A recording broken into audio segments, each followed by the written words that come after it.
So first I want to say what this video is and isn't. This isn't a video saying that you should like Baldur's Gate 3 more than Spider-Man, or that you even have to like it all. What it is about though is actually a few things, mainly on how we look at games that we don't connect with versus games we love. So if you haven't heard, Baldur's Gate 3 by Larian Studios won Game of the Year, and if you've enjoyed Baldur's Gate 3, it's probably not a surprise. But because of this, some Spider-Man 2 fans were not happy. The criticism being, well, look at it. I was just so... in the chute! You okay? Think so. I'm going to the breaker room. I can do the next steps there.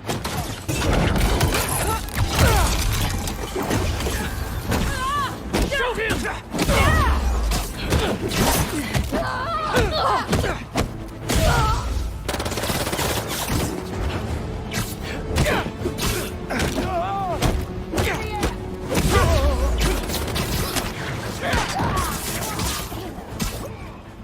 Now, look at this.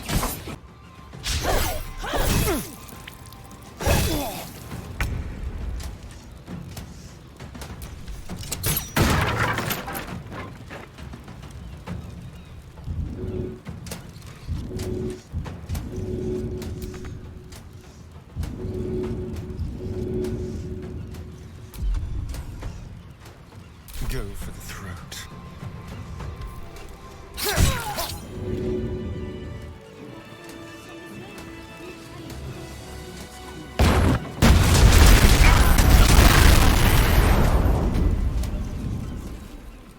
God damn it. But in my opinion, this is a very unfair comparison, because there isn't any one clip that you can have that really begins to scratch the surface on what makes Baldur's Gate 3 so great. YouTuber and character actress Mumu O'Brien made a video on how she got immersed in Baldur's Gate 3, and I asked her if I could use a clip she posted on X, and she said yes. Here's the clip, and I hope it gives you an idea of what makes Baldur's 3 so great. I love how many different ways it seemingly lets you solve the exact same problem. Here are some examples. I asked my viewers how they got through the Goblin Camp. For context, one of the first missions you're given is to go rescue this man Halsin in the middle of a Goblin Camp.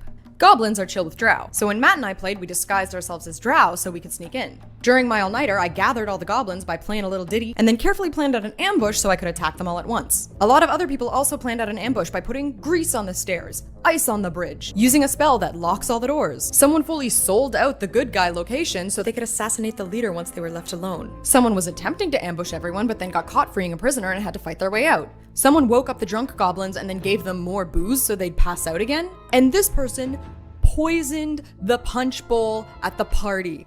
I did not even realize that was a thing you could do. Some people threw their enemies into the spider pit. Other people befriended the spiders and caused a spider uprising, including Luxy Games, who— wait, Luxy Games? One of Twitch's top female streamers, Luxy Games? Oh my god! No shot. I cannot believe the spiders are working for us. That's the best. This is the best game. Some people tried to charm all the goblins. Other people placed a bunch of oil barrels and then blew everything up. Some of these answers mentioned, oh, I brought Saza along. And I was like, wait, who the hell is Saza? And then I remembered Saza is this random goblin that you meet at the good guy camp for like 2 minutes. This person was playing with their partner who got arrested and then turned into a cat to go rescue them. I also got arrested because I misclicked, but then I was like, wait, I got thrown in the dungeon. The place we're supposed to be rescuing Halsin from. So when I tell you, I reloaded that save so many times because I was so determined that the narrative was going to be that me and Halsin fought our way out of the dungeon together and met up with the rest of the party.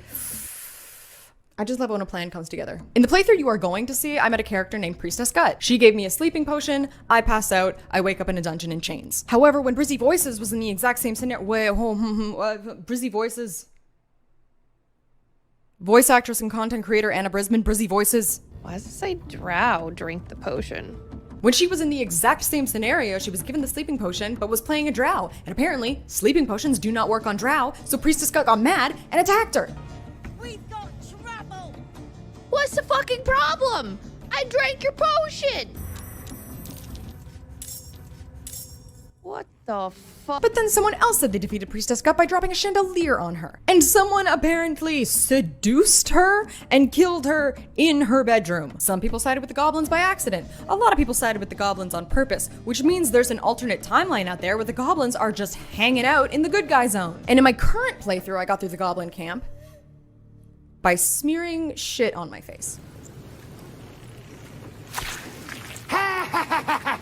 I can't believe you did it! You stupid idiot! Go on, mate. Enjoy the festivities. You earned it. And all of the goblins in the camp acknowledged that I had poo on my face. You look like you've been kissing a wolf's backside. Wearing me muck. Muck on ya. Looking good, you dunger. Poo suits you. And what are you doing here with that stink on your face? That tongue on your mug's making my eyes water. I would open up my menu, and there would be poo on my face, and flies buzzing around my head. I had a status effect for the poo on my face. And I would like to remind you that that is just one mission. That is one quest in the entire area of Act 1. Link to her full video is down below. Now, none of Baldur's Gate's 3 praises will mean anything if you hate turn-based games. And I say hate because if you can tolerate it, I would argue that there's still an amazing game to enjoy. I hate seafood. I don't like it at all. I'm the reason why Red Lobster sells burgers. In society, one of the most universally loved foods are lobsters. But no matter who would make it, where it came from, or how much butter you put on it, I won't eat it. To me, lobsters and crabs look like really big bugs. And to me, they just look disgusting. So if you hate turn-based games, there's really no argument to be said to you. But I still think you can recognize greatness in a game that you don't connect with. There's some amazing games that I didn't actually connect with, like the first Spider-Man, The Last of Us, The Witcher 3, God of War 2018, and Uncharted, to name a few. I actually finished those games too. It just took me years. Like the first Spider-Man, I didn't finish till I got a PlayStation 5, and then I saw the trailer for the new one. The Last of Us, the show came out, and I heard it was amazing, so I finished that this year, in fact. The Witcher 3, just wanted the bragging rights to say, hey, I finished The Witcher. Not the expansions yet, I still gotta tackle those. But I didn't really connect with any of them, and that's why it took me so long to beat them. We don't need to gaslight ourselves into saying we're having fun either. My earliest memory of doing this was with Gran Turismo 3. It was getting a 10 out of 10 in all the magazines. And so I picked it up because I just basically wanted to be in the loop. But I wasn't having fun with it. I did enjoy the Need for Speed Underground games, but racing simulation just isn't for me. And I wouldn't call it a bad game or even a good game. It was a great game. The realism, the level of detail with car physics, handling, and graphics. It had a huge car list from everyday cars to high-performance supercars. It had real-world racing tracks, and the graphics were amazing at the time, with the details of car models, lighting effects, and frame rates. It basically set a new standard for graphics in racing games.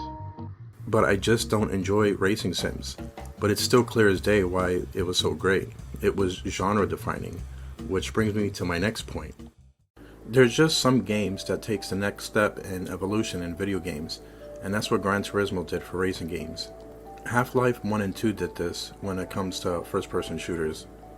Half-Life 2 looked more and felt more realistic because it introduced a new game engine called Source.